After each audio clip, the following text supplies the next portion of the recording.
Two sides మనకి హెచ్చు తగ్గులు లేకుండా హ్యాండ్ ఎలా జాయింట్ చేసుకోవాలో చూపిస్తాను. ఇది హ్యాండ్, ఇది వచ్చేసరికి పైన మనకి షోల్డర్ కాడ ఇక్కడ గుర్తు పెట్టుకున్నాను. హ్యాండ్కి క్రాస్ తీసేసుకోవాలి. ఫ్రంట్ సైడ్ క్రాస్ తీసేసుకొని మధ్యలో ఇలా మనం టాకా అనేది పెట్టుకోవాలి.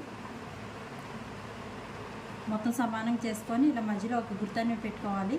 ఈ గుర్తు ఇక్కడ షోల్డర్ జాయింట్ నుంచి మనం జాయింట్ చేయాలి. ఒక్కొక్కరు ఇలా ఈ లాస్ట్ నుంచి ఇలా జాయింట్ చేస్తారు. అలా చేయడం వల్ల ఏంటంటే మనకి హ్యాండ్ అనేది హెచ్చు తగ్గులు వస్తూ ఉంటుంది. ఇలా పర్ఫెక్ట్గా వచ్చింది. ఇలా కానీ మనం జాయింట్ చేసామంటే మిడిల్లోంచి ఎప్పుడైనా సరే మిడిల్లోంచి జాయింట్ చేసుకోవాలి. ఇలా మిడిల్లోంచి జాయింట్ చేసుకోవడం వల్ల